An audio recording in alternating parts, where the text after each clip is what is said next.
आपल्यासोबत आहेत सुषमाजी। आता आपण बघतोय गौरवने आता माफी मागितलेली आहे। नाही काय होतं ना की अशी एखाद्या जर गरीब माणसाने एखाद्या रस्त्याने चालणाऱ्या साध्या माणसाने माफी मागितली असती तर काय पोलिसांनी त्यांना माफ केलं असतं का? एक लक्ष्मीपुत्र अरबोपतीचा मालकाचं पोरग ते माफी मागतं म्हणून त्याला सोडून द्यायचं का? मग अशी उद्या कुणीही काहीही चाळे करत राहील। मला असं वाटतं की या सगळ्यांमध्ये माफीनामा वगैरे जर ती गाडी त्या गाडीचा नंबर किंवा जागरूक नागरिकांनी तो व्हिडिओ रेकॉर्ड केला नसता तर हा संबंधित माणूस कधीही माफी मागायला तयार झाला नसता। त्यामुळे जो गुन्हा दाखल झालेला आहे त्या गुन्ह्यानुसार निश्चितपणे त्याच्यावर शासन झालं पाहिजे। सुषमाजी, असं समोर आलेलं आहे की तो सकाळपर्यंत रात्रभर पार्टी करत होता, त्यानंतर आपल्याला तो व्हिडिओमध्ये गाडी चालवताना सुद्धा दिसतोय। आपण या आधी पण बघितले पुण्यामध्ये पोर्श कार प्रकरण झालेलं आहे, कोणत्याही प्रकारचा अपघात सुद्धा होऊ शकतोय। नेमकी काय शिक्षा अशा आरोपीला व्हायला पाहिजे?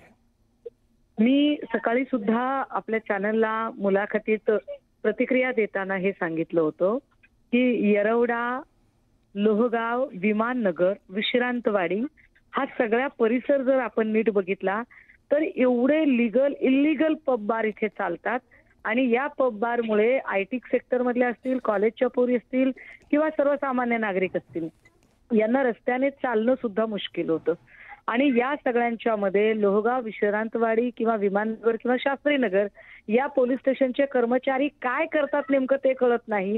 हे कोणतं गौड बंगाल कोणतं साठलोट आहे ते लक्षात येत नाही आणि त्यामुळे पब बार मधला बाहेर पडलेल्या लोकांचा अशा पद्धतीने इतरांना त्रास होतो। हा त्रास व्हायचा नसेल तर आमची पुन्हा पुन्हा विनंती असेल की पुणे प्रशासनामध्ये जे हवेतून उडालेलं विमान परत बोलावतात, तानाजी सावंतांच्या प्रकरणामध्ये लिटरली ते अक्षरशः हवेतला गुन्हा जर रोखू शकतात तर जमिनीवरची गुन्हेगारी का रोखू शकत नाहीत? निश्चितपणे आमची अमितेश कुमारजींना पण विनंती असेल, पोलीस प्रशासनाला विनंती असेल आणि पालकमंत्री म्हणून सन्माननीय अजितदादांना विनंती असेल की कृपया या प्रकरणात आपण लक्ष घाला।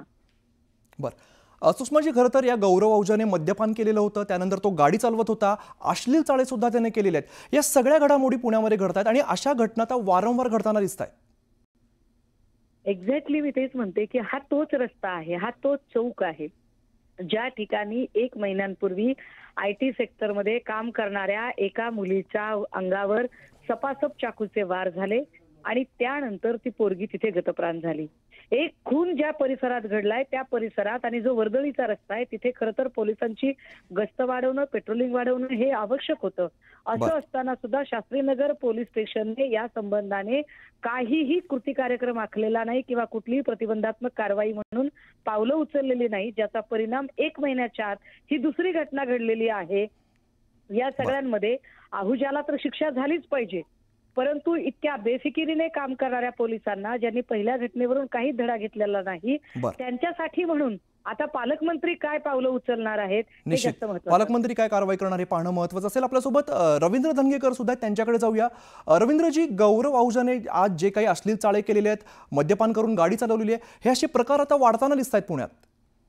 नाही, याच्यामध्ये खरं तर पहिला जिथनं यांना जी दारू मिळली ती शोधली पाहिजे, कुणी दिली इतक्या सकाळी। एक दुसरी गोष्ट त्या मुलाचं वय काय हे बघितलं पाहिजे, ते नियमानुसार त्या परमिट मध्ये यांना दारू दिली का नाही हे गेलं पाहिजे। पहिलं ते ज्या दारूच्या परमिट मध्ये यांना दारू दिली ते परमिट पहिलं सील केलं पाहिजे, कारण हे प्रकार वाढत चाललेत। आणि आपण मागच्या वेळेला पबच्या वेळेला आंदोलन केलं त्यावेळेला बरेच दिवस की दारू पिणाऱ्या येणाऱ्या माणसाचं आधार कार्ड बघितलं जायचं। आता हे जर बघितलं का नाही हा तिला कुठं हे शोधलं पाहिजे एक।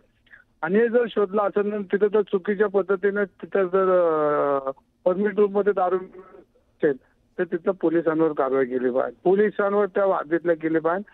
हे चालतातच कसे हे सगळे बार, आणि अशा पद्धतीने जर व्हिजिट करत नसेल किंवा ते दारूबंदीवाले का फिरत नसेल, हा यांच्यावर पहिली तक्रार माझ्या सरकारला वाटत की हे पहिलं बंद केलं पाहिजे। आणि जो मुलगा आहे हा BMW मधनं तो रस्त्यावर उतरतो, आज खरं तर पाहिजे जागतिक महिला दिने ज्या क्रांती सूर्य सावित्रीबाई फुलेंनी ह्या देशामध्ये पुण्यातून सुरुवात केली, महिलांची एक उंचीवर नेण्याचं काम केलं, त्या पुण्यनगरीमध्ये अशा पद्धतीची घटना काळिंबा लागणारी घटना आहे। निश्चित धन्यवाद रवींद्रजी या सविस्तर बातचीतीसाठी।